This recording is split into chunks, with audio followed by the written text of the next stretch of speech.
መንፈስን ሁሉ አትመኑ የሚል ቃል በሐዋርያው በቅዱስ ዮሐንስ መልእክት በምዕራፍ 4 በአንደኛው መልእክቱ ምዕራፍ 4 ከቁጥር 1 ጀምሮ እስከ ቁጥር ስንት ነው የመጀመሪያው እስከ ቁጥር 21 ድረስ በጣም በሚገርም መልኩ የእግዚአብሔር ቃል ተጽፏል። ታዲያ መንፈስን ሁሉ አትመኑ የሚለው ነገር ተጠራጠሩ ከሚል ነገር ጋር ብቻ ሳይሆን ያለው ፍቅር ከሚል ቃል ጋር ነው የተጻፈው። ምክንያቱም የሚያየውን ሰው የሚያየውን ቤተሰቡን እህቱን ወንድሙን መውደድ ያልቻለ መንፈስ ቅዱስን ወደዋለሁ፣ መንፈስ ቅዱስ አምላኬ ነው፣ መንፈስ ቅዱስ ጌታዬ ነው፣ ፈጣሪዬ ነው፣ ሕይወቴ ነው ቢል ስተት ነው፣ ይክዳል ማለት ነው። ምን እንደሚያምን አያውቅም ማለት ነው። ስለዚህ መንፈስን ሁሉ አትመኑ የሚለው የእግዚአብሔር ቃል ምን ለማለት እንደሆነ በጥቂቱ ላጋራችሁ አስቤያለሁ። እኔ ኃይለ ጊዮርጊስ ነኝ። ዛሬ መስከረም ዛሬ ስንት ሆነ ቀኑ? 28 ለ29 ምሽት ነው። ስለዚህ በዚህ ቀን 2018 ዓመተ ምህረት ላይ መንፈስን ሁሉ አትመኑ የሚል የቅዱስ ዮሐንስ መልእክትን ቃል አንስቼ ልነግራችሁ ያሰብኩት ጠዋት ነበረ፣ አልተመቸኝም። እንደው በዚህ ሰዓት ከተመቸኝ በጥቂቱ ላካፍላችሁ ያሰብኩት ነገር አለ። እንደ እግዚአብሔር ፈቃድ ከ20 ዓመት በላይ በቅድስት ቤተክርስቲያን ውስጥ የተማርኩት ትምህርት ምናልባት ይችን ቃል ለማካፈል ሊጠቅም ይሆናል። የዚህ ቃል ምንጭ እኔ አይደለሁም፣ ሐዋርያው ወንጌላዊው ታላቁ አባት ክርስቶስ እስከመጣ ድረስ ቢኖርስ ምን ገዷችሁ እናንተ ስለ ራሳችሁ እንጂ ስለ እሱ አታስቡ የተባለለት ፍቁረ እግዚእ የሚባል በጣም ጌታ የሚወደው ደግሞ ጌታንም ከመውደድ ባለፈ ጌታ ራሱ እናቱን ስጦታ አድርጎ በዮሐንስ ወንጌል ምዕራፍ 20 ላይ እንደተጻፈልን እነኋት እናትህ እነሆ ልጅሽ የሚል ቃል በድንቅ መልኩ እንደተጠቀሰልን ይህ ትልቅ ራእይ የጻፈ ወንጌል የጻፈ 3 መልእክታትን የጻፈ ታላቅ አባት በነገረ መለኮት ውስጥ ትልቅ ቦታ ያለው ነባቤ መለኮት የሚባል በጣም አስደማሚ የሆነ በንስር ስዕል ሲሳል በአራት አርባዕቱ እንስሳ ከሚባሉት መካከል አንደኛው በንስር የሚመሰል ሰማያዊ ምስጢርን በመጀመሪያ ቃል ነበረ፣ ቃልም በእግዚአብሔር ዘንድ ነበረ፣ እግዚአብሔርም ቃል ነበረ፣ ቃልም ሥጋ ሆነ ብሎ ከአብ ከወልድ ከመንፈስ ቅዱስ ከሦስቱ አካላት አንዱ ሥጋ መሆኑን ከእመቤታችን ከቅድስት ድንግል ማርያም ጋር የነገረን ይህ ሐዋርያ ደግሞ በአንደኛ መልእክቱ ምዕራፍ 4 ቁጥር 1 ጀምሮ ምን አለን? መንፈስን ሁሉ አትመኑ። ታዲያ ማንን እንመን ነው? መርምሩ እኮ ነው። ለምን? ብዙ መናፍስት ከእግዚአብሔር ተልከን የመጣ ነው ብለው በዓለም ላይ ስላሉ ማለት ነው። የተወደዳችሁ እግዚአብሔር የፈጠራችሁ በዓለም ዙሪያ የምትኖሩ ክርስቶሳውያን የሆናችሁ በተለይ እግዚአብሔር አምላክ ሰማይና ምድርን ካለመኖር ወደ መኖር አምጥቷል። እኔንም ሲፈጥረኝ ምክንያት አለው። ዓለማት የተፈጠሩት ያለ ምክንያት አይደለም። ነገሮች የሚንቀሳቀሱት የሚለዋወጡት፣ ቀንና ሌሊት የሚፈራረቀው፣ ክረምትና በጋ የሚለዋወጠው በከንቱ አይደለም። በዚህ ሁሉ ጀርባ ዓላማ ያለው እግዚአብሔር አለ የምንል ሰዎች መንፈስ ምን ማለት እንደሆነ ማወቅ ይገባናል ለማለት ነው። መንፈስ ነፈሰ ከሚል የእግዚአብሔር ቃል የወጣ ነው። የግዕዝ ቃል ይቅርታ፣ ነፈሰ፣ መንፈስ፣ ነፋስ፣ ነፍስ፣ መንፈስ ቅዱስ የምንላቸው ጠቅላላ ከረቂቅ ረቂቅ አካል ነፋስ አሁን ይታያል አይታይም? ከምናውቀው ስንነሳ ማለት ነው። ነፋስ አይታይም። ነፍስ ትታያለች አይትታይም? ሐሳብ ምንላት ሐሳብ አይታይም። መላእክት ይታያሉ አይታዩም? ረቂቃን ናቸው። የአንዱ ርቀት ከአንዱ ርቀት እየጠለቀ እየሰፋ እየረቀቀ ነው የሚሄደው። ነፋስ አይታይም ግን እናየዋለን እንቅስቃሴውን። ሐሳብ አይታይም ግን ወደ ተግባር ሲቀየር መጀመሪያ መኪና ሐሳብ ነበረ። ከዛ ቆርቆሮ ተቀጥቅጦ ብረት ተዳምጦ ተፈጭቶ ተጋግሮ ተቦክቶ ቅርጽ ይዞ መኪና ሆኖ አውሮፕላን ሆኖ ባቡር፣ ታንክ፣ ቤት፣ ብረት መሳሪያ ሆኖ ድስት ሆኖ ጭልፋ፣ ማንኪያ፣ ሹካ፣ ሳህን ሆኖ ይመጣልናል አይደለም እንዴ? ቆርቆሮ፣ ብረት፣ ላሜራ ብዙ ነገር ሆኖ ይመጣልናል። ተፈጭቶ ተቦክቶ ተጋግሮ ማለት ነው። ምን ብረት? የተለያየ አይነት ብረት። አንዳንዱ ለአንገት ሐብል፣ ለጥፍር ቀለበት፣ ለጣት ቀለበት ይቅርታ፣ ለአንገት ሐብል፣ ለእግር፣ ለአልቦ፣ ለተለያየ ነገሮች ያገለግላል አይደለም? ለጆሮ ጌጥ ሁሉ የሚሆነው። አዎ እንግዲህ ምን ለማለት ነው? ብረት የተለያየ ደረጃ አላቸው ማለት ነው። ሸክላም የተለያየ ደረጃ፣ አፈርም አይነት አለው እንዴ? የለውም እንዴ? አለው። ውሃ ሁሉ ውሃ ነው እንዴ? አይደል? አንዳንዱ መጠጥ ይባላል፣ ለስላሳ ይባላል። አንዳንዱ ውሃ፣ አንዳንዱ ደግሞ የሚያሰክር መጠጥ ይባላል። መጠጥ ነው ሁሉም። ንጹህ ውሃ የሚባል ደግሞ አለ። ንጹህ ውሃ ረጭባችኋለሁ ይላል መንፈሴን በኋለኛው ዘመን ላይ ይላል ነቢየ እግዚአብሔር ቅዱስ ኢዩኤል ምን ይላል? መንፈሴን በኋለኛው ዘመን ላይ እንደ ውሃ አፈስላችኋለሁ እኮ ነው የሚለው አይደል እንዴ? አዎ ይላል። ለምን አይልም? እንነጋገር ውስጥ እንየው። የእግዚአብሔር ቃል በጣም እጅግ ብዙ ነው። መንፈስን ሁሉ አትመኑ የሚለውን ነገር ነው እኔ ላካፍላችሁ የፈለግኩት። ማንን እንመን የሚል ጥያቄ ከጀርባ ይኖረናል። ማንን እንመን ከማለታችን በፊት መንፈስ ምንድን ነው? የእግዚአብሔር ቀን መጥቷል፣ እርሱም ቀርቧል። በጽዮን መለከት ንፉ፣ በቅዱሱም ተራራዬ እሪ በሉ፣ ጾምን አውጁ ይልና ምን ይላል? ዝቅ ይልና በፍጹም አሁንስ ይላል እግዚአብሔር በፍጹም ልባችሁ በጾም በልቅሶና በዋይታ ወደ እኔ ተመለሱ፣ ልባችሁን እንጂ ልብሳችሁን አትቅደዱልኝ። አምላካችሁ እግዚአብሔር ቸር መሐሪ፣ ቁጣው የዘገየ ምሕረቱ የበዛ ለክፋት የተጸጸተ ነውና ወደ እርሱ ተመለሱ። የሚመለስና የሚጸጸት እንደሆነ ለአምላካችሁም ለእግዚአብሔር የእህልና የመጠጥ ቁርባን የሚሆነውን በረከት የሚያተርፍ እንደሆነ ማን ያውቃል? በጽዮን መለከት ንፉ፣ ጾምንም ቀድሱ፣ ጉባኤ አውጁ፣ ሕዝቡንም አከማቹ፣ ማኅበሩን ቀድሱ፣ ሽማግሌዎችም ሰብስቡ፣ ሕፃናት ውጡት ይልና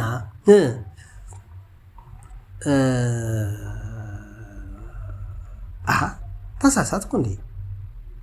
እዚህ አይደለም መስሎኝ እንዴ?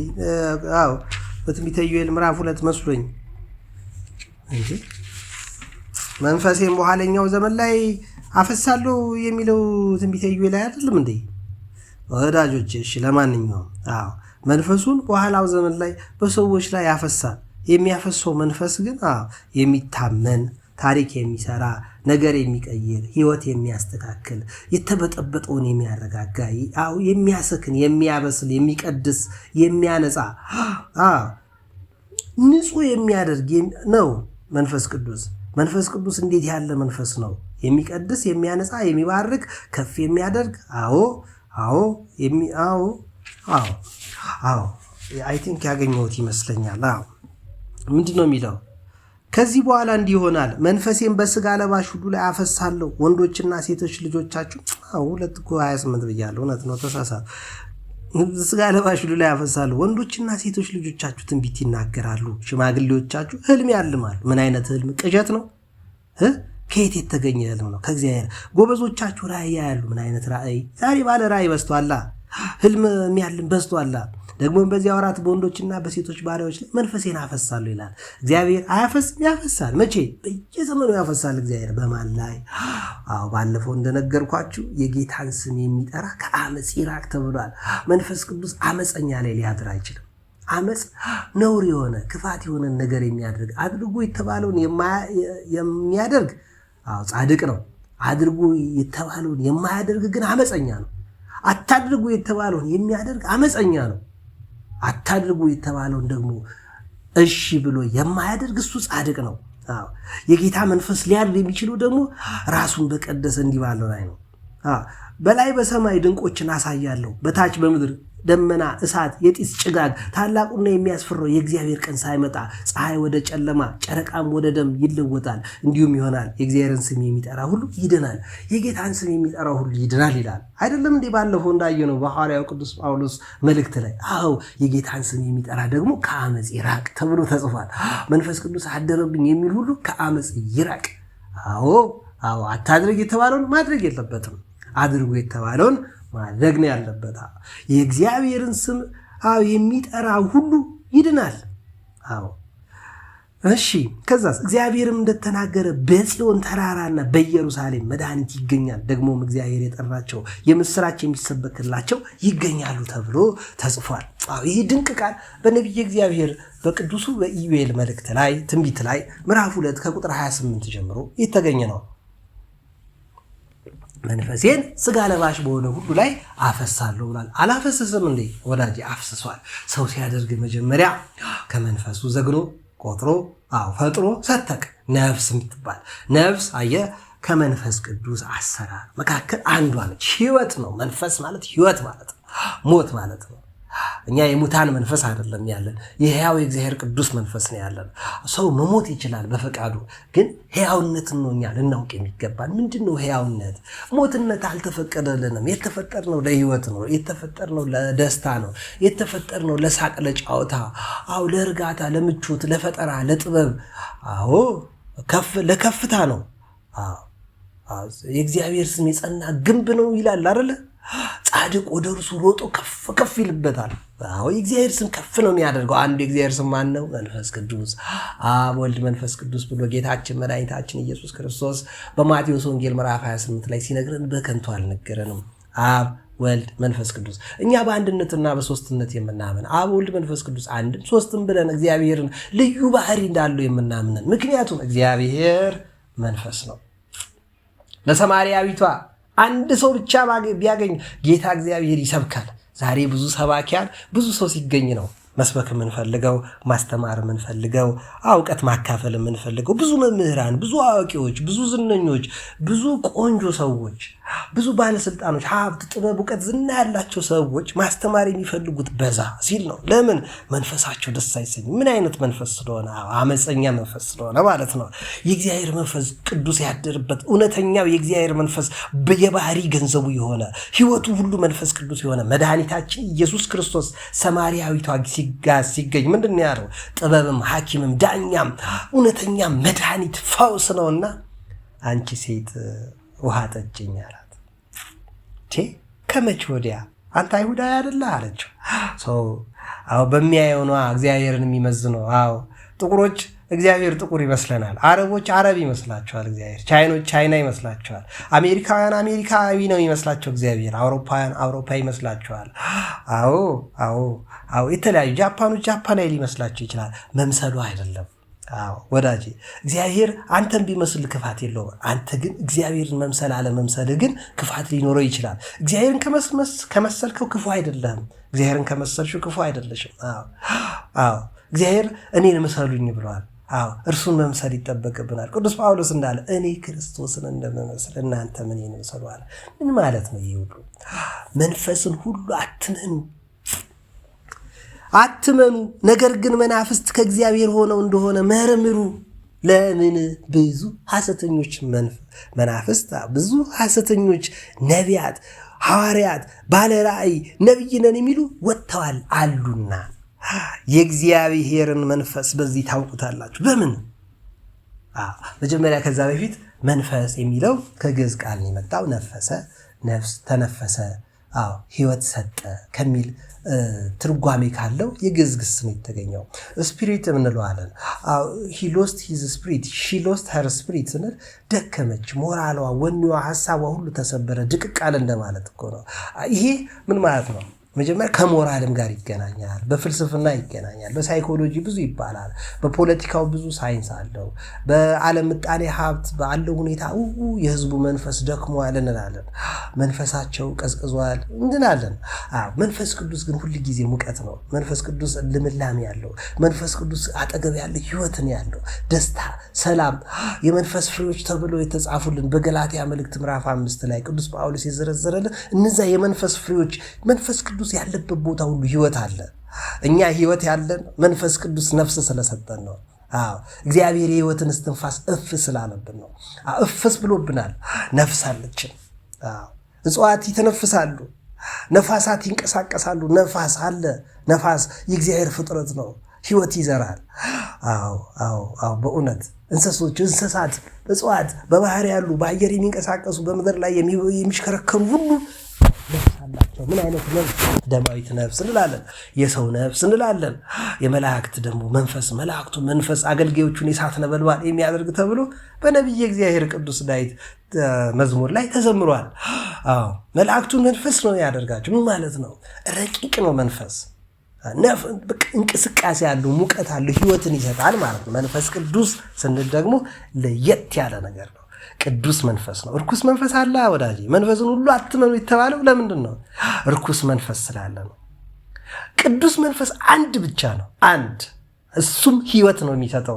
እሱም ለሰው ልጆች ምቾት ብቻ ነው የሚያስበው። እሱም የሰው ልጆች ደስታ ደስ የሚያሰኘው ነው። የሰው ልጆች መረጋጋት፣ የሰው ልጆች እርካታ፣ መበልጸጋቸው፣ ማበባቸው፣ መለምለማቸው፣ ፍሬያማ መሆናቸው። አዎ ነፍሴ በእግዚአብሔር ጸና፣ መንፈሴም በመድኃኒቴ በእግዚአብሔር ደስ ይላታል የምትል ደግሞ እመቤታችንም የሐናም ጸሎት እስቲ አያይዙት። ነፍሴ በረስማም እንዴት ደስ ይላል! የሐና ጸሎት ምንድን ነው ያለችው? ነፍሴ በእግዚአብሔር ጸና፣ ልቤ በእግዚአብሔር ጸና። ልቤ በእግዚአብሔር ጸና ነው አይደል ያለችው? ልቤ በእግዚአብሔር ጸና። ለምንድነው ልቧ በእግዚአብሔር የሚጸናው? የሚያጸና መንፈስ ነው ያለው እግዚአብሔር። የእግዚአብሔር መንፈስ ያጸናል። መካኒቷን ወላድ የሚያደርግ ምንም የሌላትን ባለ 7 ልጆች እናት የሚያደርጋት የእግዚአብሔር መንፈስ ብቻ ነው። እያንዳንዱ ሰው በዚህ ምድር ላይ ያለው የሚተነፍሰው ነፍስ አለው። የሚያስብበት አእምሮን ልቦና ተሰጥቶታል። ይህ ግን በሳይንስ የተደረሰበት ያልተደረሰበት አለ። ምንድነው መንፈስ? መንፈስ ረቂቅ የሆነ አካል ነው። ረቂቅ የሆነ አካል ነው። ምንድነው? ሕያው ነው። ሕያው ነው። አዎ ሰውም ሕያው ነፍስ ያለው ሆነ። እግዚአብሔር የሕይወትን እስትንፋስ እፍ አለበት፣ ሰውም ሕያው ነፍስ ያለው ሆነ ተብሎ ነው በዘፍጥረት 1:26 ላይ የተጻፈልን አይደለም እንዴ? ነው። ሰውም ሕያው ነፍስ ያለው ሆነ ተብሎ ነው የተጻፈልን። ሰው ሕያው ነው። ሕያው ነው ሰው ማለት ስለበላ ስለጠጣ ሕያው ነው ማለት አይደለም። አዎ መብላት መጠጣት ግዴታችን ነው። ግን በበላ ነው ልክ አይደለም ነፍሳችን የምትወፍረው ወይ የምትደቀው። ነፍሳችን እንዲሁም ጾም ይመቻታል።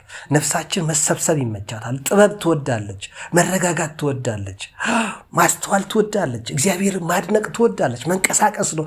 ሰው ሲንቀሳቀስ ነው ያልተገላበጠ ያራል አይደለም የሚሉ ትልልቆቹ እናት አባቶቻችን። ገጠር ገበሬ ተርታ የሚመስሉን እናት አባቶቻችን ካልተገላበጠ አንድ ነገር ያራል የሚል እኮ ግንዛቤ ያላቸው። መንቀሳቀስ ይወዳሉ። ፀሐይ ይሞቃሉ፣ ነፋሳቱን ያዩታል፣ እጽዋቱን፣ አትክልቱን፣ ጫካውን፣ ባህሩን፣ ተራራውን፣ ሜዳ ቁልቁለት፣ ወንዙን ይመለከታሉ። እግዚአብሔር የሚያንቀሳቀሳቸውን ቀንና ሌሊት የሚያፈራርቃቸውን ነገሮች ሁሉ አቤት እግዚአብሔር ምሽቱን የፈጠርክልኛ። ሰማያት የእግዚአብሔርን ክብር ይናገራሉ አይደል እንዴ? ቀን ለሌሊት ሚስጥር ያወጣሉ እኮ። ይሄ ምን ይፈልጋል? ረቂቅ የሆነው እግዚአብሔር እንዴት እንደሚሰራ ለማወቅ መራቀቅ፣ መጠበቅ፣ ማስተዋል ይፈልጋል። መንፈስን ሁሉ አትመኑ ነው ሐሳቤ። መንፈስን ሁሉ አትመኑ እና ማንን እንመን? ቅዱሱን መንፈስ ብቻ እመኑ። በምን እንወቀው? በፍሬው ነው። እግዚአብሔር ቀንና ሌሊቱ ሲያዛባ አይተህ ታውቃለህ? አታውቅም። እግዚአብሔር ምድርን ሲያጠፋ አይተህ ታውቃለህ? አታውቅም። እግዚአብሔር ከጻድቃን ጋር እንጂ ከአመፀኞች ጋር ሲሰራ አይተህ ታውቃለህ? አታውቅም። እግዚአብሔር ጠማማ ሐዋርያት፣ መጥፎ ነቢያትን፣ የረከሱና የቆሸሸ ስራ የሚሰሩ የበሰበሰ የማሳሳት ስራ የማጭበርበር ስራ የሚሰሩ ሰዎች ሲልክ አይተህ ታውቃለህ? አታውቅም። እግዚአብሔር አጭበርባሪ አንበሳ አለው? አጭበርባሪ ውሻ፣ አጭበርባሪ በግ፣ አጭበርባሪ ነብር፣ አጭበርባሪ ፍየል፣ አጭበርባሪ እንስሳ አለው? እግዚአብሔር የለውም። እግዚአብሔር ወፎቹ አጭበርባሪዎች አይደሉም። የተፈጠሩበትን ስርዓት የተፈጠሩበትን ፍጥር የአፈጣጠር ሁኔታ ተከትለው የሚንቀሳቀሱ ነፋሳት፣ ውሃዎች፣ አፈሮች፣ እጽዋት፣ ነፍሳት፣ በአየር ላይ የሚበሩ በባህር የሚንቀሳቀሱ ታላላቅና ጥቃቅን ከአእምሮ ውጭ የሆኑ ኤሌክትሮን፣ ፕሮቶን፣ ኒውትሮን የምንላቸው እነዚህ በተለያዩ በኬሚስትሪም በፊዚክስም በባዮሎጂ በተለያየ የሳይንስ ዘርፍ የምናጠናቸው ማንኛውንም ነገር የሚንቀሳቀሰውንም የማይንቀሳቀሰውንም የፈጠረ ቅዱሱ እግዚአብሔር ነው። ቅዱሱ እግዚአብሔር የፈጠረልን ሰማይ ላይ ያሉ ከዋክብቶች አይሰለቹም። ለምን ደግሞ አይሰለቹት? የእግዚአብሔር ስራ አይሰለችም። ለምን? ሕይወት አለዋ፣ ዓላማ አለው። በዓላማ በምክንያት የተደረገ ማንኛውም ነገር የሰውን ነፍስ ያለመልማል። ዝናብ ደስ ያሰኛል፣ ፀሐይ ደስ ያሰኛል፣ ነፋስ ደስ ያሰኛል። ሁሉን በጊዜው ውብ አድርጎ የሰራው ቅዱሱ እግዚአብሔር ብቻ ነው። እግዚአብሔር መንፈስ ቅዱስ ብቻ ነው መታመን ያለበት። መንፈስን ሁሉ አትመኑ ማለት ብዙ መናፍስት አሉ። ብዙ መናፍስት። ምን አይነት መንፈስ? ቅዱስ ያልሆኑ መናፍስት ማለት ነው። ቅዱሱ እግዚአብሔር አንድ ነው። እግዚአብሔር አንድ ነው። መንፈሱም አንድ ነው። የመንፈስ ቅዱስ ስራዎች ግን ልዩ ልዩ ናቸው። አንዱ ነቢይ፣ አንዱ ሐዋርያ፣ አንዱ ገዢ፣ አንዱ ባለሀብት፣ አንዱ ባለስልጣን፣ አንዱ የልጆች አባት፣ አንዷ መካን፣ አንዷ አዋቂ፣ አንዷ ብዙ የተትረፈረፈላት ገጠር፣ ከተማ፣ ክፍለ ሀገር፣ ሀገር ውስጥ ውጭ ያለች ስፔስ ላይ የምትበር ተመራማሪ ረቂቅ ድንቅ የሆነች ሴት ልትሆን ትችላለች። ዝነኛና ውብ የሆነች ሴት ልትሆን ትችላለች። ማንም ትሁን ማን መንፈስ ቅዱስ ያለበት ቦታ ሰላም አለ፣ ደስታ አለ፣ ፍቅር አለ፣ መረጋጋት፣ ማስተዋል አለ። መንፈስ ቅዱስ ባለበት ቦታ አውሎ ነፋስና ወጀብ ውስጥ ሁሉ ማለፍ የሚያስችል ጸጋ አለ። መንፈስ ቅዱስ ያለበት ቦታ የኑሮ ውድነት አይሰማም። መንፈስ ቅዱስ ያለበት ቦታ ሁሉ ለበጎ ነው ብለህ ትቀበላለህ። ሁሉ ለበጎ ነው የሚለው ሞኝ ቂል ጅል አይደለም።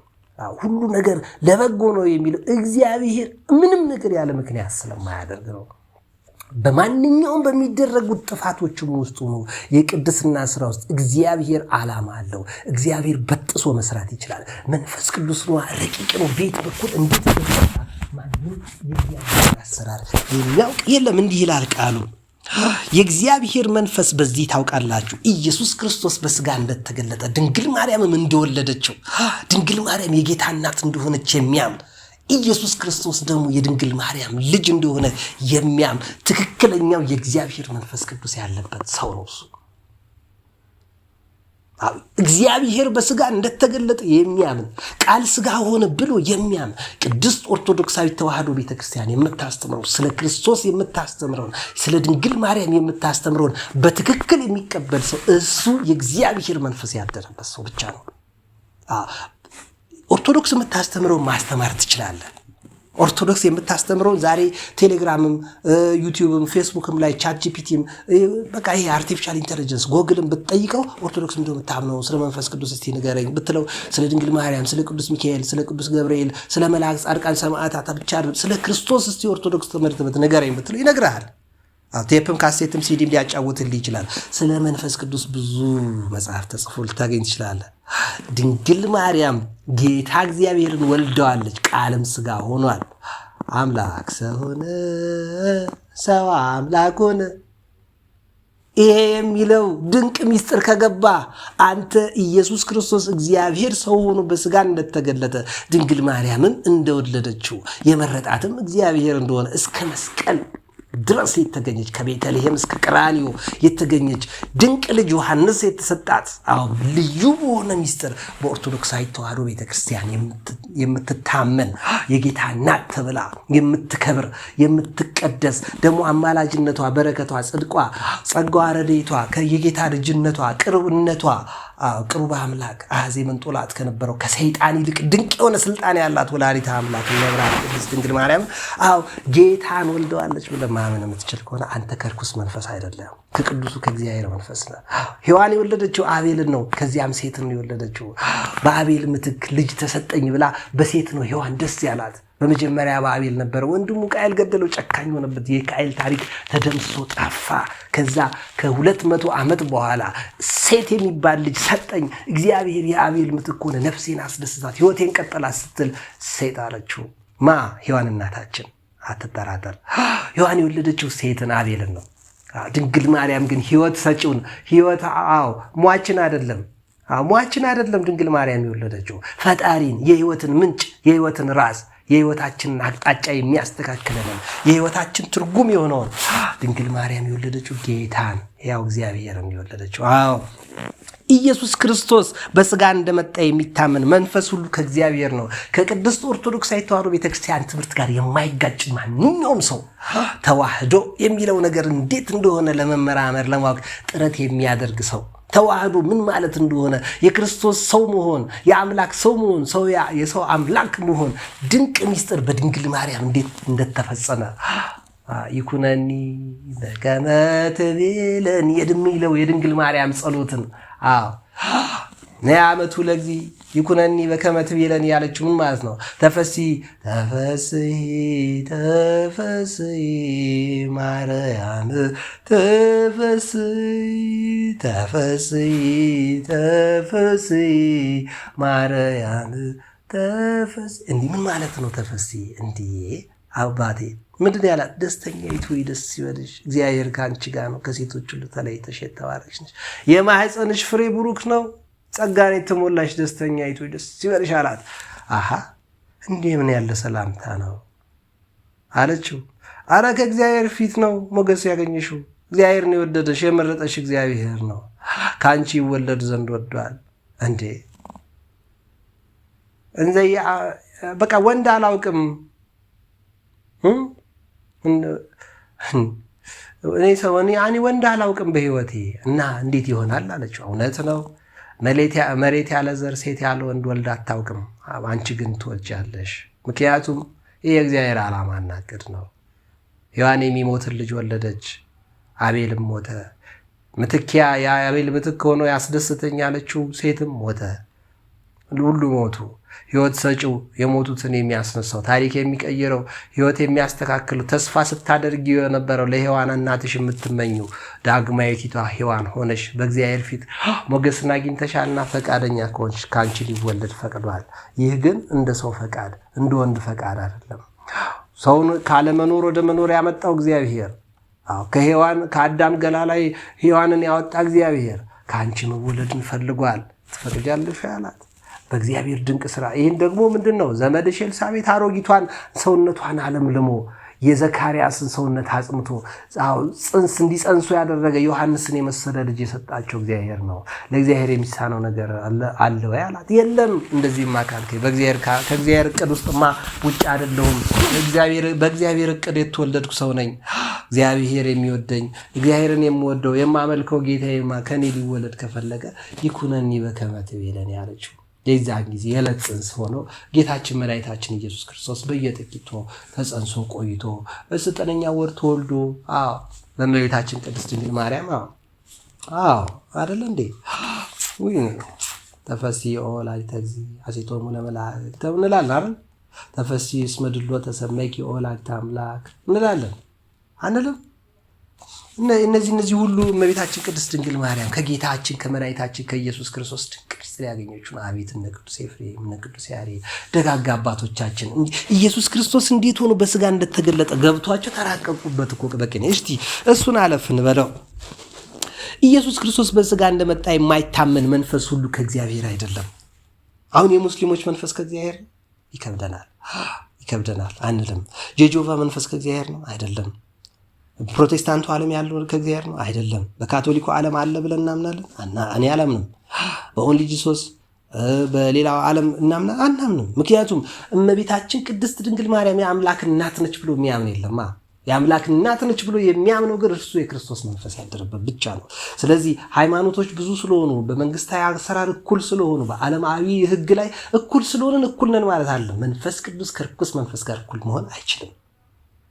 ዓለማትን የፈጠረ ጌታ የዓለም ምንጭ የህይወት ራስ የፍጥረታት ሁሉ ጌታ የሆነ እግዚአብሔር ከማንኛውም ጋር ሊስተካከል የሚችለው ፍጥረት የለም፣ ከድንግል ማርያም ጋር ጭምር። እግዚአብሔር ከሁሉ በላይ በውጭ ያለ ከዓለማት ውጭ የሆነ ነው። ያድነን የወደደው ከሰው ተወልዶ ነው። ከሰው መካከል ሰው የሆነች ከእንጨት መካከል መርጦ ለታቦት ከሰው መርጦ ለሹመት የሚያደርግ እግዚአብሔር ለማዳን ከተጠቀመባቸው መንገዶች መካከል ልዩ ልዩ መንገዶች መርጧል። ጸበል ውሃ ነው አይደል እንዴ? ሁሉ ውሃ ግን ጸበል አይደለም። እግዚአብሔር የሚቀድሰው ውሃ ብቻ ነው ጸበል የሚሆነው። እምነት አፈር ነው አይደለም? ሁሉ አፈር ግን እምነት አይደለም። የእግዚአብሔር መንፈስ ያደረበት አፈር ብቻ ነው እምነት የሚሆነው። መስቀል እንጨት ነው፣ ወይም ብረት ይሆናል፣ ወይ ወርቅ ይሆናል፣ ወይ ምንም ሸክላም ድንጋይም ሊሆን ይችላል አይደለም እንዴ? መስቀል ምንም ሊሆን ይችላል፣ የሰው ቅርጽም ሊሆን ይችላል፣ እጁ ሲዘረጋ ፊደልተም ሊመስል ይችላል። መስቀል እንጨት ነው አይደለም? ሁሉ እንጨት ግን መስቀል ነው አይደለም። የእግዚአብሔር መንፈስ ያደረበት መስቀል ብቻ ነው መስቀል የምንለው። ናምን መንፈስ ቅዱስ እንላለን አይደል እንዴ? ወናምን በእግዝእትነ ማርያም ድንግል ወላዲተ አምላክ ወናምን በአሐዱ አምላክ እግዚአብሔር አብ ሁሉ እያልን ጸሎት ሃይማኖትን የምንዘረዝረው ለምንድን ነው? በቅዱሳት መጽሐፍት የተጻፈውን ሰብሰብ እናደርገዋለን። የእግዚአብሔር መንፈስ ቅዱስን አሰራር ለሚገባ ለመረዳት በሚያስችል መልኩ ሰብሰብ እያደረግን እናወራለን። መንፈስን ሁሉ አትመኑ የተባለ ኢየሱስ ክርስቶስ በስጋ እንደተገለጠ የሚያም ድንግል ማርያም የአምላክ እናት እንደሆነች ሳይጠራጠር ሳይወላውል የሚያምን ሙስሊም ካለ እርሱ በእውነት የእግዚአብሔር መንፈስ ቅዱስ አድሮበታል። ጆቫ ካለ እርሱ የእግዚአብሔር መንፈስ አድሮበታል። ይህ የክርስቶስ ተቃዋሚው መንፈስ ነው። ምን የሚለው? ይህም እንዲመጣ ሰምታችኋል። በስጋ እንደመጣ የማይታመነው ኢየሱስ ክርስቶስ በስጋ አልመጣም። እርሱ እግዚአብሔር አይደለም፣ በስጋ የመጣው እግዚአብሔር አይደለም፣ ነቢይ ነው፣ ሐዋርያ ነው፣ ጻድቅ ነው፣ አማላጅ ነው፣ ፍጡር ነው የሚል ጠቅላላ ክብር ይግባውና የአማልክት አምላክ እግዚአብሔር በእውነት ክብር ይግባውና ለእኛ ሲል ዝቅ ባለ ዝቅ ልናደርገው አልመጣልንምና ይቅርታ ዝቅ ልናደርገው ያልመጣውን እግዚአብሔር ዝቅ የሚያደርግ በሙሉ ይህ የክርስቶስ ተቃዋሚ መንፈስ ነው። ይህ እንደሚመጣ ሰምታችኋል። አሁንም እንኳን አለ፣ ወደፊትም ይኖራል። ልጆች ሆይ እናንተ ከእግዚአብሔር ናችሁ፣ አሸንፋችሁም ትማል።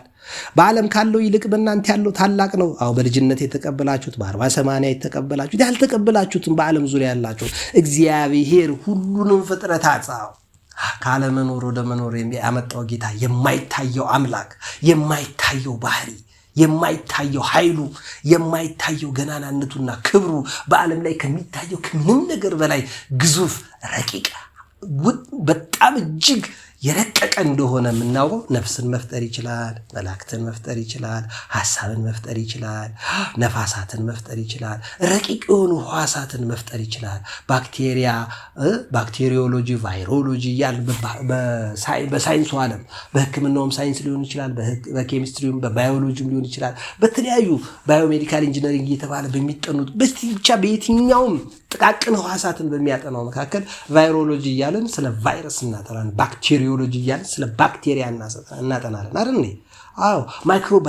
ማይክሮሎጂ ማይክሮባዮሎጂ የሚባሉ አሉ፣ ጥቃቅን ነፍሳትን የሚያጠና ከጥቃቅን ሕዋሳትን የሚያጠና በአይን የማይታዩ ለማይክሮስኮፕ እጅግ የረቀቁ እጅግ ውስብስብና ረቂቅ የሆኑ ማይክሮስኮፖችን ተጠቅመን እጅግ አጉልተን ማየት በምንችልባቸው ማይክሮስኮፕ የሚጠኑ ነፍሳት አሉ። እኔም የተማርኳቸው ማለት ነው። እነዚህ ነፍሳት ሁሉ መፍጠር የሚችል የማይታይ አምላክ እነዚህ እንዳይታዩ ያደረገ ባክቴሪያ አይቶ የሚያውቃል? ቫይረስን አይቶ የሚያውቃል? ቫይረስ በእርግጥ ህይወት የለውም፣ ግን ህይወት ያለው ማጥፋት የሚችል ህይወት የሌለው የህይወት ግማሽ ቁርጥርጥ ያለ አካል ነው። ግን እግዚአብሔር ምን ያህል ረቂቅ እንደሆነ በሳይንሱ ዓለም ስንማር በጣም ድንቅ ብሎኛል። ይደንቃል። ፓራሳይት አይነት እኮ አለ። ስንት አይነት ፓራሳይት ሽንት ውስጥ አለ፣ ሰገራ ውስጥ ይቀመጣል፣ አክታ ውስጥ ይኖራል። ስንት አይነት ፓራሳይት አለ። አፍንጫ ላይ፣ የተለያዩ ቦታዎች ላይ፣ ሰውነታችን ላይ፣ ገላችን ላይ ወዝ የምንለው እኮ ምንድን ነው? እግዚአብሔር ስራ እንዴት ረቂቅ ነው በማርያም። እዚች እያንዳንዱ አፈር ላይ፣ እጃችን፣ ሰውነታችን፣ ቆዳ ላይ፣ ጥፍራችን ውስጥ፣ የእግርም የጣትን ጥፍራችን ውስጥ፣ አፍንጫችን ውስጥ፣ አይናችን ላይ፣ ፀጉራችን ውስጥ፣ ብብታችን ላይ። ብብታችን ዝም ብሎ ነው እንደሚሸተው ካልታጠብ ነው። ሰውነታችን ዝም ብሎ አይደለም። አቤት እግዚአብሔር ስራው እንዴት ረቂቅ ነው! ይሄ ረቂቅ የሆነ አምላክ እግዚአብሔር ውስብስብ የሆኑ ነገሮች በጣም በረቂቅ ነገሮች ላይ ያስቀምጧል። እግዚአብሔር ምን ያህል ረቂቅ እንደሆነ እንድንረዳ ያደርጋል። ስናጠና ስለ ጥቃቅን ነፍሳት ስናጠና እግዚአብሔር እነዚህ አቶም አሁን ስለ አተም ስናጠና ፕሮቶንን፣ ኒውትሮንን፣ ኤሌክትሮንን ያስቀመጠበት .0 ቴሬስቱስ -16 እያል -28 እያልን እኮ ነው። በስማ እጅግ በጣም ደቃቅ ናቸው ብለን እኮ ነው ኤሌክትሮንን፣ ፕሮቶንን፣ ኒውትሮንን የምናጠናው። ግን መብራት እናበራለን፣ ስቶቭ እንለኩሳለን፣ እሳት እናቀጣጥላለን፣ የህዳሴ ግድብ ብለን ገድበን የኤሌክትሪክ ምንጭ እናመነጫለን። አይገርምም? የሰው ልጅ እንኳን ረቂቁን ወደ ኃይልነት ቀይሮ መብራት ማብራት ችሏል። አቤት እግዚአብሔር ስራ! ለማንኛውም እግዚአብሔር በሚታየውም በማይታየውም በየትኛውም ፍጥረት ውስጥ ይታወቃል። ረቂቅነቱ ይጎላብናል ባወቅነው በተጠጋነው ቁጥር። እግዚአብሔርም መቼም ማንም ቢሆን እስቲ እናየው። ልጆች ሆይ ከእናንተ ከእግዚአብሔር ናችሁ፣ እነርሱ ከዓለም ናቸው። እነዚህ ክርስቶስ የድንግል ማርያም ልጅ እግዚአብሔር አይደለም የሚሉት እነሱ ከዓለም ናቸው። የራሳቸውን አስተሳሰብ፣ ዓለማዊ አስተሳሰብ ነው የሚያራምዱት። ስለዚህ ከዓለም የሆነውን ይናገራሉ፣ ዓለሙም ይሰማቸዋል። እኛ ግን ከእግዚአብሔር ነን። እግዚአብሔርን የሚያውቅ ብቻ ይሰማናል። እኛ ከእግዚአብሔር የሰማነውን፣ እግዚአብሔር የነገረንን፣ እግዚአብሔር የገለጠልን በአባቶቻችን በእናቶቻችን በኩል በቅድስት ኦርቶዶክሳዊት ተዋሕዶ ቤተክርስቲያን በኩል በጥንታውያን አብያተ ክርስቲያናት በደጋጎቹ ለእግዚአብሔር በቀረቡ ከፍጥረታት ባልተጋጩ ከራሳቸው ጋር በሚስማሙ በጤነኛ ሰዎች አማካኝነት የእግዚአብሔር መንፈስ በየዘመናቱ ቅዱስ የሆነ እግዚአብሔር አሰራር እኛ ጋር ተላልፎ ደርሶልናል። ከእግዚአብሔር ነን። እግዚአብሔርን የሚያውቅ ይሰማናል። ከእግዚአብሔር ያልሆነ ግን ሊሰማን አይችልም። የእውነት መንፈስና የስህተትን መንፈስ በዚህ እናውቃለን። እንዴት? ከእግዚአብሔር ካልሆነው ጋር በየትኛውም ሀሳብ ልትስማማ አትችልም። ሊያስመስል ይችላል፣ ልታስመስል ትችላለች። የእግዚአብሔር ያልሆነ ሊስማማ አይችልም። መንፈሴ ከመንፈሱ አልገጠመም ይላል እኮ። ሐሳቤ ከሐሳባችሁ አልገጠመም እንደሚል እግዚአብሔር የክርስቲያን መንፈስ ወይም የመንፈስ ቅዱስ ያደረበት ሰው ሌላ መንፈስ ካለው ሰው ጋር እርኩስ መንፈስ ካለው ሰው ጋር ሐሳቡን ሊገጥምለት አይችልም። ያኔ ካልገጠመልህ የእግዚአብሔር መንፈስ እዛ አካባቢ የለም ማለት ነው። ዞር ነው ማለት ያለበት። ወዳጆች ሆይ መንፈስ ቅዱስ ባለበት ቦታ ፍቅር አለ። ፍቅር ከእግዚአብሔር ስለሆነ የሚወደው ሁሉ ከእግዚአብሔር ስለተወለደ እግዚአብሔርንም ስለሚያውቅ እርስ በርሳችን እንጓደድ። ምን ማለት ነው? መንፈስ ቅዱስ ያደረበት በሙሉ ጥላቻ፣ ንቀት፣ ምቀኝነት፣ ራስ ወዳድነት፣ ስግብግብነት በውስጡ የለም። ብዙዎቻችን በዚህ ተጎድተናል። ጥላቻ አለን፣ ንቀት አለን፣ ስድብ አለን፣ ራስን ከፍ ማድረግ አለን፣ መመጻደቅ አለን፣ ቅምጥልነት አለን፣ ትዕቢት አለን፣ ጉራ አለን፣ ሁሉን አውቃለሁ ባይነት አለን፣ ሁሉን ተቆጣጥረናል ብሎ የመደንፋት የመታበይ ነገር አለን። መንፈስ ቅዱስ እንዲህ አይደለም። የሰላም አምላክ ነው። የትዕግስት አምላክ ነው። የፍቅር አምላክ ነው። የሰላም አምላክ ነው። ከሰው ጋር ተስማምቶ መኖርን ይወዳል። መንፈስ ቅዱስ ረቂቅ ነው ማለት ጅል ያደርጋል ማለት አይደለም። ጠቢብ ያደርጋል። መንፈስ ቅዱስ ትዕቢተኛ አይደለም የሚያደርገው፣ ትሁት ነው የሚያደርገው። ትሁት ማድረግ ዝቅ ማለት፣ መራቆታ፣ መደብደብ፣ መረገጥ የጅልነት ምክንያት አይደለም። ክርስቶስ ጌታ ትሉኛላችሁ፣ እውነትም ጌታ ነኝ። ወድቄ ዝቅ ብዬ ግን ተንበርክኬ እግራችሁን ሳጥብ እኔ አምላክ ጌታ ስትሉኝ ፈጣሪ ስትሉኝ ዝቅ ብዬ እግራችሁን ካጠብኩ እናንተ ደግሞ እንዴት ነው ማድረግ ያለባችሁ? ከኔ ተማሩ። በቃ አሳየዋችሁ ዝቅታ እንዴት ማለት እንደሆነ። አጥጄ የእናንተን እግር ማጠብ ይገባኛል? አይገባኝም። ግን ዝቅ ብዬ አጠብኩ። ለምን? ትህትና እንዲኖራችሁ፣ እንዳትታበዩ። ወገኖቼ፣ የሉል እግዚአብሔር ቤተሰቦች፣ ፍጡራን የሆናችሁ ጠቅላላ መንፈስ ሁለት አይነት መንፈስ ነው ያለው። እርኩስና ቅዱስ መንፈስ ነው። ቅዱስ መንፈስ ባለበት ቦታ ሁሉ ፍቅር አለ። ፍቅር ከእግዚአብሔር ስለሆነ የሚወደው ሁሉ ከእግዚአብሔር ስለተወለደ እግዚአብሔርንም ስለሚያውቅ እርስ በርሳችን እንዋደድ። ፍቅር የሌለው እግዚአብሔርን አያውቅም። እግዚአብሔር ፍቅር ነውና መንፈስ ቅዱስ ፍቅር ነው ወዳጄ። መንፈስ ቅዱስ ኒውማቶሎጂ እየተባለ በመንፈሳዊ ኮሌጆች ውስጥ በቅድስት ሥላሴ ቤተክርስቲያን ተምረናል። በዩኒቨርሲቲው በዚህ እግዚአብሔር ፍቅር በእኛ ዘንድ ተገለጠ። በእርሱ በኩል በሕይወት እንኖር ዘንድ እግዚአብሔር አንድ ልጁ ወደ ዓለም ልኮታልና። ፍቅርም እንደዚሁ ነው። እግዚአብሔር እርሱ ራሱ እንደወደደን ስለ ኃጢአታችንን ማስተስሪያ ይሆን ዘንድ ልጁ እንደላከ እንጂ እኛ እግዚአብሔር እንደወደድ ነው አይደለም። ወዳጆች ሆይ እግዚአብሔርን እንዲህ አድርጎ ከወደደን እግዚአብሔር እንዲህ አድርጎ ራሱን ዝቅ አድርጎ ሰው እስከመሆን ድረስ ወርዶ ከድንግል ማርያም ተወልዶ ሰው ሆኖ ካዳነን እኛ እርሱ ዝቅ ብሎ ሰው መሆንን ካልተጸየፍ እኛ ደግሞ ሰው ሆነን እንዴት ነው ሰውን የምንጠላው? አምላክ ዝቅ ብሎ ልውደዳችሁ ብሎ እኛን መስሎ በተመላለሰበት የማዳኑን መንገድ በቅድስት ቤተክርስቲያን ውስጥ ከመቤታችን ከቅድስት ድንግል ማርያም የሰራውን ስራ ለዘላለም እየተረክን እንድንኖር የመስቀሉን ስጦታ በቅድስት ቤተክርስቲያን በኩል የሰጠን አምላክ ራሱን ዝቅ አድርጎ እንደዚህ ምግብ እስከመሆን መጠጥ እስከመሆን ሲያደርስ እኛ ለወንድም ለእህታችን ምግብ መጠጥ መሆን ለምን ያቅተናል? የደስታ ምንጭ መሆን ለምን ያቅተናል? ወይኔ አስተፊስ ልበሰብ እያል መዝፈን ነው እንዴ? አጠጣው በቃ ሻይ ለሌለው መጠጣት ላልቻለ ውሃ መጠጣት ላልቻለ ቅዳለት ልትድን ትወዳለህ አለው ጸበሉ አጠገብ ያለውን መጻጉዕ። ጌታ ወይ አንስቶ የሚወረውረኝ ጸበል ውስጥ የሚነክረኝ የለም። የእግዚአብሔር መልአክ እየመጣ ሁሉ ጊዜ ውሃውን ሲያናውጠው ቀድሞኝ የሚገቡ ጉልበተኞች ብቻ ይድናሉ አለ። ልትድን ከወደድክ በጸበሉም የማድንህ እኔ ነኝ። ደግሞ በሌላ መልኩ ላድንህ፣ ተነስና አልጋን ተሸክመህ ተመላለስ አለው። የዳዊት ልጆች ማረኝ ያሉትን ዕውሮችን የሚያድን፣ ጎባጣዎችን የሚያቀና፣ አንካሶችን የሚያስተካክላቸው፣ ታሪክ የሚለውጥ፣ ነገር የሚገለብጥ፣ ሙት የሚያስነሳ የዘላለም አባት የሰላም አለቃ ሌሊቱን በብርሃን ቀኑን በጨለማ እየቀያየረ ዘመናትን ከዘመናት እየተካካ እኛን ጺማችን እንድናወጣ ሕፃን የነበርነው ወጣት የነበርነው ጎልማሳ የነበርነው አሮጊቶች ሆነን ደግሞ እንድንተካካ የሚያደርግ ሕይወት ያለው ስራ በምድር ላይ የሚሰራ መንፈስ ቅዱስ ብቻ ነው። ይህን ሊያስተካክል ሊቀይር የሚችል ሳይንስም ባዮሎጂም ኬሚስትሪም በየትኛውም የምድር አዋቂዎች ዘንድ የለም። ኒውክሌር ቦምብ ሰው የጥፋት መሳሪያ ሊሰራ ይችላል፣ ራሱን ነው የሚያጠፋው። እግዚአብሔር ጥፋ እስካላሉ ድረስ ግን ማንንም ማጥፋት አይችልም። አቤልን በድንጋይ ቃየል ገድሎታል።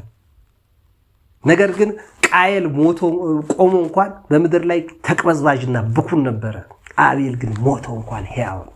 እስከ ዛሬ ድረስ ደሙ ይጮሃል። ደሙ ለሚሞቱ ሰዎች ምክንያት ሆኖ ይጮሃል።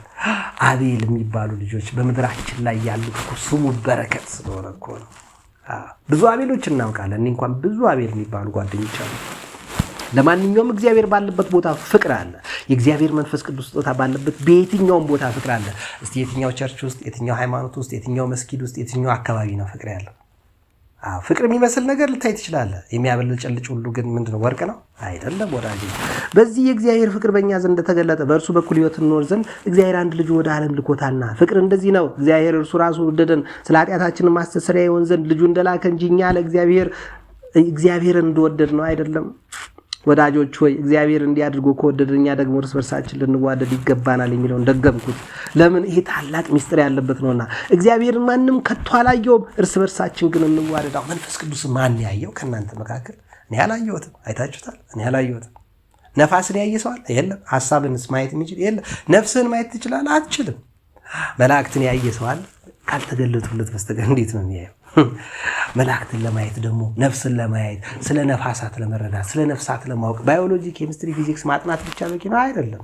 ባዮሎጂ፣ ኬሚስትሪ፣ ፊዚክስ ማጥናት የማይገባኝ ነገር ብዙ ነው የሚኖረው እንኳን መንፈሳዊ ነገር ተመረ ማለት ነው። ስለዚህ መንፈሳዊ ነገር ማነጻጸር ያለበት ከባዮሎጂ ነገር ጋር አይደለም፣ ከፊዚክስ ነገር ጋር አይደለም፣ ከሳይንስ ነገር ጋር ከአርቲፊሻል ኢንተለጀንስ ጋር አይደለም። ማነጻጸር ያለበት መንፈሳዊ ነገር ከመንፈሳዊ ነገር ጋር ብቻ ነው። እግዚአብሔርን ከማን ጋር ታነጻጽረዋለህ? የእግዚአብሔርን ባህሪ ለማወቅ ከፈለግ የፍጥረትን ባህሪ አውቀህ ከፍጥረት ጋር ማነጻጸር አለ። ወዳጆች ሆይ እግዚአብሔር እንዲያድርጎ ከወደደን እኛ ደግሞ እርስ በርሳችን ልንዋደድ ይገባናል። እግዚአብሔርን ማንም ከቶ አላየውም። እርስ በርሳችን ብንዋደድ እግዚአብሔር በእኛ ይኖራል፣ ፍቅሩም በእኛ ፍጹም ሆኗል። ከመንፈሱ ስለሰጠን በእርሱ እንድንኖር እርሱም በእኛ እንዲኖር በዚህ እናውቃለን። እኛም አይተናል፣ አባትን ልጁን የዓለም መድኃኒት ሊሆን እንደላከው እንመሰክራለን። ኢየሱስ የእግዚአብሔር ልጅ እንደሆነ በሚታመን ሁሉ እግዚአብሔር በእርሱ ይኖራል፣ እርሱም በእግዚአብሔር ይኖራል። እኛም እግዚአብሔር ለእኛ ያለውን ፍቅር አውቀናል አምነንማል። እግዚአብሔር ፍቅር ነው። በፍቅር የሚኖር በእግዚአብሔር ይኖራል፣ እግዚአብሔር በእርሱ ይኖራል። እግዚአብሔር በእርሱ ይኖራል። በፍርድ ቀን ድፍረት ይሆንልን ዘንድ ፍቅር በዚህ ከኛ ጋር ተፈጽሟል። እርሱ እንዳለ እኛ ደግሞ እንዲሁ በዚህ ዓለም ነንና። ፍጹም ፍቅር ፍርሃትን አውጥቶ ይጥላል እንጂ በፍቅር ውስጥ ፍርሃት የለም። ፍርሃት ቅጣት አለው። የሚፈራ ሰውም ፍቅሩ ፍጹም አይደለም። እርሱ አስቀድሞ ወዶናልና እኛም እንወደዋለን። ማንም እግዚአብሔርን እወዳለሁ እያለ ወንድሙን ቢጠላ ሐሰተኛ ነው። ያየውን ወንድሙን የማይወድ ያላየውን እግዚአብሔርን እንዲወደው እንዴት ይችላል? እግዚአብሔርን የሚወደው ወንድሙን ደግሞ እንዲወድ ይህች ትእዛዝ ከእርሱ አለች ይላል። ጠቅለል አድርገን በመጨረሻ ሁለት ሐሳብ እንናገር። አንደኛው ምንድን ነው? የእግዚአብሔር መንፈስ ቅዱስ ያለበት ቦታ ፍቅር አለ። አንድ እሺ፣ የእግዚአብሔር መንፈስ ቅዱስ የሌለበት ቦታስ ምን አለ? ፍርሃት አለ። መንፈስ ቅዱስ ያለበት ቦታ ፍርሃት የለም። መንፈስ ቅዱስ ያለበት ቦታ ጭንቀት የለም። መንፈስ ቅዱስ ያለበት ቦታ ሐዘን የለም። መንፈስ ቅዱስ ያለበት ቦታ ስቃይ የለም። መንፈስ ቅዱስ ያለበት ቦታ በሽታ፣ ህመም፣ ደዌ ለበጎ ነው። ደዌ ዘእሴት ይባላሉ። መንፈስን ሁሉ አትመኑ ማለት ነው። እርኩስ መንፈስ ቅዱስ መንፈስን መስሎ ብዙ ቦታ በዓለማችን ላይ ይርመጠመጣል። ስለዚህ በዓለማችን የሚርመጠመጠውን እርኩስ መንፈስ የእግዚአብሔር መንፈስ እየመሰለን ልናምን አይገባም። ለዚያ ነው ወንጌላዊው መለኮታዊው የነገረ መለኮት እውቀት ያለው ታላቁ ከ12ቱ ሐዋርያት አንዱ የሆነው የተወደደው ትልቁ ፍቁረ እግዚእ የሚባለው ልዩ ስም ያለው ነገረ መለኮታዊ እውቀት ያለው በጣም የሚገርመው ነጎድጓዳዊ እየተባለ የሚጠራው ራእይ፣ መልእክታት፣ ወንጌላት የጻፈልን በልዩ መልኩ በሐዋርያት ዘንድ ክብር ያለው እመቤታችን ቅድስት ድንግል ማርያም በአደራ የተሰጠችው ቅዱስ ዮሐንስ ምንድን ያለን? መንፈስን ሁሉ አትመኑ። ጌታችን ደግሞ ምንድን ያለን? በመጨረሻው ዘመን ሐሰተኞች ማንኛውንም የሚያጭበረብሩ ኢየሱስ ነኝ የሚሉ፣ ሐዋርያ ነኝ የሚሉ፣ ነቢይ ነኝ፣ ጌታ ልኮኛል የሚሉትን አትመኑ አለን። መንፈስን ሁሉ አትመኑ ማለት ይሄ ነው። ተግባብተናል ወገኖቼ? እንግዲህ ደብለቅለቅ አድርጌባቸዋለሁ። ከዛና እዚህ የተለያየ ሀሳቦችን ለመቀላቀል ሞክሬያለሁ። ይጠቅማል ብዬ ያልኩትን የቅዱስ ዮሐንስ መልእክትን መሰረት በማድረግ የተወሰኑ ነገሮች ለመናገር ሞክሬያለሁ። ይህ ስለ መንፈስ ቅዱስ በጣም እጅግ በብዙ መልኩ መነጋገር ያስፈልገናል። ለምን? ከእግዚአብሔር የተላኩ የሚመስሉ ብዙ ሐሰተኞች መንፈሳውያን ነን የሚሉ ስላሉ ነው። ሁለት አይነት መንፈስ ነው ያለው። ቁም ነገሩ ቅዱስ መንፈስና እርኩስ መንፈስ አለ። የሚታየው ቅዱስ መንፈስ የለም፣ የሚታየም እርኩስ መንፈስ የለም። እኛ የሰው ጠላት የለንም። ቅዱስ ጳውሎስ የሚለው ምንድን ነው? መጋደላችን ከስጋና ከደም ጋር አይደለም፣ ከሰው ጋር አይደለም፣ ጸባችን ከዚህ ዓለም ሰው ጋር አይደለም። ጸባችን ከዓለማዊ ሰው ጋር አይደለም፣ ከርኩስ መንፈስ ጋር ብቻ ነው። ከቅዱስ መንፈስ ጋር የሚጣላ ከቅዱስ መንፈስ ጋር የሚጋጭ ቅዱስ የሚባል ሰው ጻድቅ የሚባል ሰው በምድር ኖሮ አያውቅም፣ ወደፊትም አይኖርም። ስለዚህ እንዴት ነው እችን ሐሳብ ብቻ ልናገርና ላጠቃልል አይመስላችሁም? ስለ መንፈስን ሁሉ ግን ማመን የለብንም። ስለዚህ መንፈስ አደረብኝ፣ እኛ ጋር መንፈስ ቅዱስ አለ፣ ክርስቶስ በዚህ ነው በዚያ ነው፣ መንፈስ ቅዱስ ያለው እዚህ ነው አይደለም፣ ልሳን እኛ ጋር ይገለጣል አይገለጥም፣ እኛ ጋር ስለ ስዕላት እናምናለን አናምንም፣ መጽሐፍ ቅዱስ እንቀበላለን አንቀበልም፣ የቀን አቆጣጠሩ ትክክል ነው አይደለም፣ ግዕዝ ይጠቅማል አይጠቅምም፣ ላቲን ይጠቅማል አይጠቅምም፣ አረበኛ ይጠቅማል አይጠቅምም፣ ዕብራይስጥ ይጠቅማል አይጠቅምም አይደለም። መንፈስን ሁሉ አትመኑ። የትኛውንም መንፈስ ምን አይነት መንፈስ ብቻ ነው የሚታመነው? አንደኛ ድንግል ማርያም በትክክል ክርስቶስ ወልደዋለች ብሎ የሚያስብ ሰው ብቻ። ድንግል ማርያምን የመረጣት ክርስቶስ ነው እንጂ እኛ አይደለም። እግዚአብሔርን የመረጣት እንጂ ሰው አይደለም። የእግዚአብሔርን መብጫ ደግሞ ማክበር አለብን። ፀሐይን ንቀህ ምን ታመጣለህ?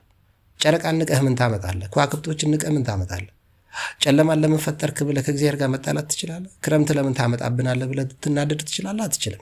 የእግዚአብሔርን ምርጫ ማክበር አለብህ። እናት ለምን ሰጠኝ፣ አባት ለምን ሰጠኝ፣ እኔ ብቻዬን መኖር እንድችል ለምን አታደርገኝ ማለት አትችልም። ማለት የማትችላቸው ሚሊዮን ጉዳዮች አሉ። ለምን መሬት ላይ ፈጠርከኝ? ክንፍ ለምን አልሰጠኸኝም?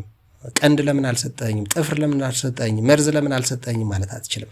ሰው አድርገዋል። የገባቸውን ቅዱስ ዳዊት መንፈስ ቅዱስ ያደረባቸው ምን አሉ? ግሩምና ድንቅ አድርገህ ፈጥረኸኛልና አመሰግንሃለሁ ይላሉ። የገባቸውን እነርሱ ደግሞ ዝቅ ያለ የተዋረደ የሚል ልክስክስ ሰው ባዩ ጊዜ ምን አሉ? ሰው ክቡር ሆኖ ሳለ ምን ነው እንደ እንስሳ ሆነ ይላሉ።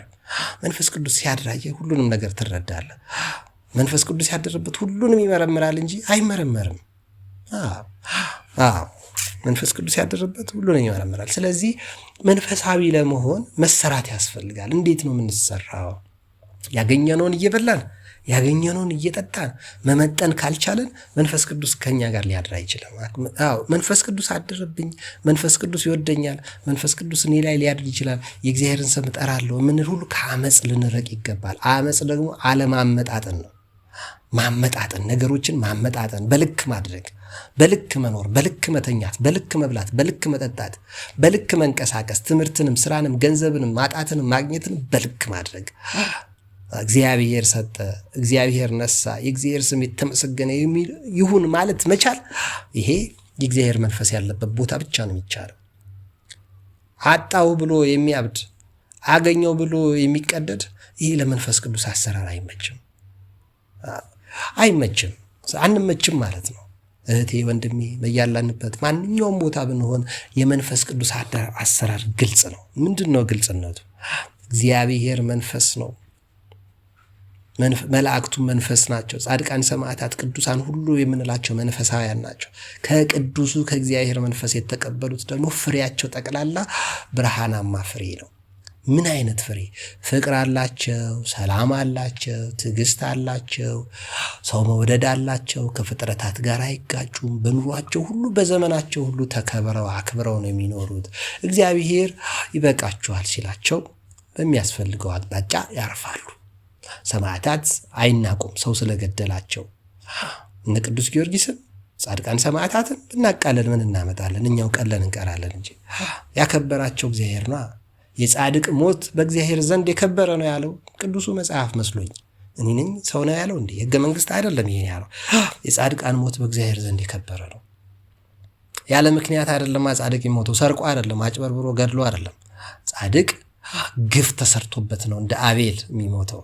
ስለዚህ ቃየል ዘመኑን ሁሉ ይቀበዘበዛል እንጂ የፈለገ የእያንዳንዱ የአቤል ደም ዋጋ በእግዚአብሔር ዘንድ ክብር አለው። የእያንዳንዷ ግፍ፣ የእያንዳንዷ ኃጢአታችን፣ የእያንዳንዷ በደላችን ቅጣት አለው። መንፈስ ቅዱስ ያለበት ቦታ ይሄ ነው ያለው። የመንፈስ ፍሬዎች አሉ። የመንፈስ ፍሬዎችን ለማፍራት የሚፈልግ ማንኛውም ሰው ማድረግ ያለበት በጣም ጥቂትና ቀላል ነገር ነው። እናንተ ደካሞች ሸክም የከበዳችሁ ሁሉ ወደ እኔ ኑ የሚለው የድንግል ማርያም ልጅ ጌታችን መድኃኒታችን ኢየሱስ ክርስቶስ በቀራንዮ አደባባይ እጁን መስቀል ላይ እንደ ብራና ወጥሮ የዘረጋለን እግዚአብሔር በትህትና በትዕግስትና በሰላም አንደኛ በፍቅር እንደሚጠራን ማወቅ፣ ሁለተኛ ደግሞ እርሱን ለመምሰል እኔን ምሰሉ ያሉ ጻድቃን ሰማዕታት የሄዱበትን መንገድ ማወቅ ነው። ምንድነው እሱ? መጾም፣ መጸለይ፣ ስግደት መስገድ፣ ስጦታ መስጠት፣ ምጽዋት፣ ለተቸገሩ ላዘኑ ለከፋቸው ሰዎች ማጽናናት፣ ማስተማር፣ ማገልገል፣ ማጠብ፣ ቤታቸውን ማጽዳት፣ እንደየድርሻችን እንደየአቅማችን ዝቅ ካለ በቃ መጠየቅ፣ ቢያንስ እግዚአብሔር ይማራችሁ ብሎ መጠየቅ። ይሄ ዶላር ነው። ሚሊዮን ዶላር ከሚሰጥ ሰው ሊበልጥ ይችላል። የእግዚአብሔርን ስም ጠርተ በጎ መጸለይ፣ በቃ መሄድ እንኳን ባትችል መጸለይ፣ በጎ መመኘት። ምንም አታድርግ፣ ተመኝ። ምንም ባይኖርክ ካለህ ደግሞ ያለህን ልክ አካፍል። የሰጠህ እግዚአብሔር ነው። በዚህ በአመፃ ገንዘብ መልካም ስሩበት ተብሎ የለ? መልካም ስራበት። የእግዚአብሔር መንፈስ ቅዱስ ስራ ባለበት ቦታ፣ መንፈስ ቅዱስ ባለበት ቦታ ሁሉ ስራ አለ፣ እንቅስቃሴ አለ፣ ህይወት አለ። ድርቀት፣ ፍዘት፣ ንፍዘት፣ መደንዘዝ፣ ጭምድድ፣ ኩርምት፣ ድቅቅ ማለት መንፈስ ቅዱስ አሰራር አይደለም። የመንፈስ ቅዱስ አሰራር ያለመልማል፣ ከፍ ከፍ ያደርጋል። ግን እንደ ዓለም እብጠት አይደለም። ስፖርት እንደሰራ ሰው የሰውነት ተለጥጦ አብጦ ሰንበር መስሎ መንቀሳቀስ ይሄ አይደለም። የመንፈስ ቅዱስ ውበት አለ እኮ። አናንያ አዛርያ ሚሳኤልን ያቸው እስቲ ጥራጥሬ በልተው ጮማ ከቆረጡት ጠጅ ከሚጨልጡት ልዩ እንክብካቤ ውስጥ ካሉት ሰዎች በላይ ይሄ በቃ ምንድን ነው ያሉት? ባቄላ፣ አተር፣ አዎ ጥራጥሬ በልተው አሹቅ ንፍሮ በልተው ጥሬ ስጋ ከሚገምጡት ጠጅ ከሚጨልጡት ምርጥ ኑሮ ከሚኖሩ ሰዎች በላይ ውበታቸው። ለምን? መንፈስ ቅዱስ ነው አዛ ያለው። መንፈስ ቅዱስ ባለበት ቦታ ስለበላህ አይደለም። ምግብ ካለህ ብላ፣ አትብላ ማለት አይደለም። ብላ። ምግብን የፈጠረው ሰይጣን አይደለም። ቅዱሱ የእግዚአብሔር መንፈስ ነው። ሆድን የፈጠረልህ ቅዱሱ መንፈስ ነው ምግብንም የፈጠረው። ምግብ ተሰጥቷል ብላ፣ አትብላ ማለት አይደለም። ግን ስለበላህ አይደለም ወዛም የምትሆነው። ብር ካለ ተጠቀምበት። እርኩስ ነው ማለት አይደለም።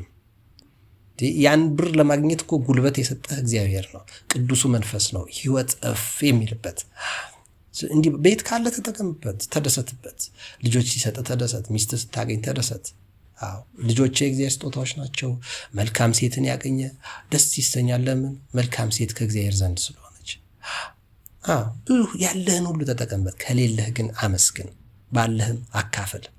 ስለዚህ የመንፈስ ፍሬዎችን በምን እናውቃቸዋለን? ከርኩስ መንፈስ የሆኑትንና ከቅዱስ መንፈስ የሆኑትን ብለው ሐዋርያት ናቸው የጠየቁልን በማቴዎስ ወንጌል ምዕራፍ 24 ላይ እግዚአብሔር የሆኑትንና ያልሆኑትን በምን እናውቃቸዋለን ሲሉት ከፍሬያቸው ነው የምታውቋቸው።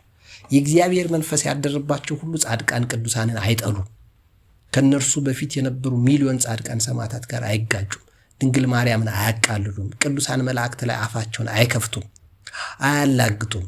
የክፋትን ስራ በቲክቶክም፣ በቴሌግራም፣ በዩቲዩብ፣ በቴሌቪዥን፣ በሬዲዮ፣ በጋዜጣ፣ በመጽሔት፣ በስብከት፣ በዝማሬ አይሰሩም። የእግዚአብሔር መንፈስ ያደረባቸውን ሰዎች አይንቁም፣ አያቃልሉ። እነዚህ ሁሉ የሚያቃልሉ ካየክ የእግዚአብሔር መንፈስ አላደረባቸውም ማለት ነው።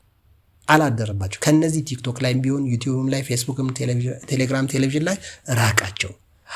ምናቸውንም አትስማ፣ አትከተል። የእግዚአብሔር መንፈስ ከሌለባቸው ሰዎች ጋር አትገናኝ። አይጠቅሙህማ። አትገናኝ። አትኑር ማለት አይደለም። ምድር ላይ ነው ያለው፣ ከምድርማ አትወጣም። ምድር ላይ ነው ያለው፣ ግን ከነሱ ጋር አትተባበር። አብረህ የሚያቆየ ነገር ላይ ስራ ከሆነ አብረህ ስራን ስራ። እንቅስቃሴ ትራንስፖርት ከሆነ አብረህ ተጠቀም።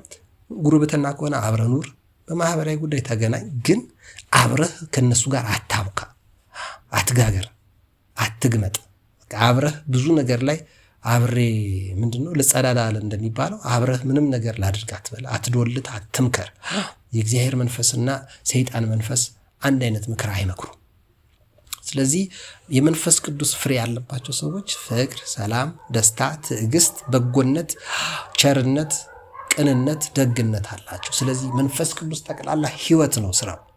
የአጋንንት መንፈስ፣ የርኩሰት መንፈስ፣ የርኩስ መንፈስ አሰራር ግን ጠቅላላ ሞት ነው፣ ጨለማ ነው፣ ክፋት ነው፣ ጸብ ነው፣ ንዴት ነው፣ ቁጣ ነው፣ ጭቅጭቅ ነው፣ ግጭት ነው፣ ጥፋት ነው፣ መገዳደል ነው፣ ስድብ ነው፣ ዝሙት ነው፣ ስካር ነው፣ አመንዝራነት ነው፣ ሌብነት ነው፣ ማጭበርበር ነው፣ ሁል ጊዜ ውሸት ነው። ይሄ የአጋንንት መንፈስ ነው። የቅዱሱ የእግዚአብሔር መንፈስ ከእንደዚህ አይነት መንፈስ ጋር አይሰራም። ቅዱሱ የእግዚአብሔር መንፈስ ምን ጎድሎት ነው አጭበርበር የሚልክ? የእግዚአብሔር መንፈስ በየትኛውም የድህነት አቅጣጫ ውስጥ ስራ ይሰራል። የእግዚአብሔር መንፈስ በየትኛውም የልማት ጎዳና ስራ ይሰራል። የእግዚአብሔር መንፈስ በሰማይ ላይ ብቻ አይደለም ያለው፣ በምድር፣ በጫካ፣ በበረሃ፣ በጉድጓድ ውስጥ፣ በወንዙ፣ በባህር፣ በሐይቅ ውስጥ አለ። የእግዚአብሔር ከመንፈስህ ወዴት ይሄዳለሁ? ወደ ሰማይ ቢሄድ አንተ በዚያ አለ። ወደ ጥልቁ ቦርድ አንተ በዚያ አለ። ከአድማስ እስከ አድማስ ቢሄድ አንተ በዚያ አለ። ከመንፈስህ ወዴት ይሄዳለሁ ብሏል ቅዱስ ዳዊት። ወዴት እንሄዳለን? ከእግዚአብሔር መንፈስ ወዴትም። ከእግዚአብሔር መንፈስ ወዴትም ልንሄድ አንችልም። ስለዚህ መንፈስን ሁሉ አትመኑ። የአጋንንት መንፈስ ሁሉ ቦታ የለም። የእግዚአብሔር መንፈስ ግን ሁሉ ቦታ አለ። ሁሉ ቦታ ያለው የእግዚአብሔር መንፈስ ደግሞ ምን ያደርጋል? ያረጋጋል፣ ያጽናናል፣ ያሳድጋል። በልክን መኖርን እንድንለምደው ያደርገናል። ወንድም እህቶቻችን እንድንወድ፣ ኑሯችንን እንድናከብር፣ ከሰው እንድንዋደድ። ምክንያቱ የእግዚአብሔር መንፈስ ወደ ፍቅር ነው መጨረሻው የሚመራው። ፍቅር ደግሞ ፍርሃት አይደለም የሚለቀው፣ ፍርሃት አይደለም። የእግዚአብሔር መንፈስ ያለበት ቦታ ሁሉ ፈሪ ቦቅቧቃ ነው። እኛ ፈሪ ቦቅቧቃ የሆነው ለምንድን ነው? ከእግዚአብሔር መንፈስ ጋር እየተጣላን በገዛ በገንዘባችን፣ በገዛ ጉልበታችን፣ በመላነው በጠጣነው በቤታችን ልክ በመኪናችን ልክ እያሰብን፣ በስልካችን በኮምፒውተራችን ባለን ድርጅት ሰራተኞቻችን ልክ፣ በዘመዶችና በወገኖቻችን በዓለም ላይ ባለው በማንኛውም ነገር በተማመን ቁጥር የእግዚአብሔር ጸጋ ከኛ እየራቀ ፍርሃት እየገባብን ይመጣል። ፍርሃት ደግሞ በሴኩሪቲ በወታደር ብዛት በመሳሪያ ብዛት አይለቅም። አዎ እግዚአብሔር ያለበት ቦታ ጾም ጸሎት ያስፈልጋል። እንደዚህ ያለ ክፉ መንፈስ ከጾምና ከጸሎት በስተቀር አይወጣም ብሏል ጌታችን መድኃኒታችን ኢየሱስ ክርስቶስ። ስለዚህ የእግዚአብሔር መንፈስ ቅዱስ ሊያድር የሚችለው ንጹህ ቤት ውስጥ ነው። ንጹህ ቤት ማለት ነው ማለት ነው የሚጾም የሚጸልይ የሚሰግድ ማለት ነው። በቃ ሌላ ምንም የለም። ቤትህንም ንጹህ አድርግ ማለት ነው። የእግዚአብሔር መንፈስ ኮተታ ጨለማ ድብቅብቅ ያለ የተርመጠመጠ ስራ ውስጥ አይገባም። የእግዚአብሔር መንፈስ ዓለማትን ሲፈጥር ጽድት አድርጎ ነው የፈጠረው።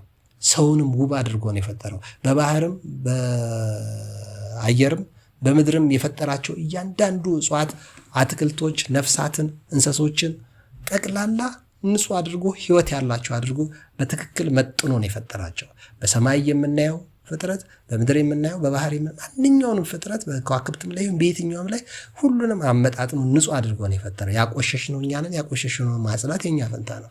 ልክ እንደዚሁ ደግሞ ከራሳችን የቆሸሸ ብዙ ነገር ይኖራል። አስተሳሰባችን፣ አነጋገራችን፣ አካሄዳችን፣ አለባበሳችን፣ አኗኗራችን የረከሰ ይሆናል። ይሄ ለቅዱስ መንፈስ አሰራር የማይመች ከሆነ ቀስ በቀስ ቀስ በቀስ ቀስ በቀስ እያልን ይህ አይነት ጋኔን፣ ይህ አይነት በሽታ፣ ይህ አይነት ደዌ ከጾምና ከጸሎት በቀር አይወጣም ብሎ የነገረን ከድንግል ማርያም የተወለደው አዳኛችን፣ ብርሃናችን፣ መድኃኒታችን ኢየሱስ ክርስቶስ ነው።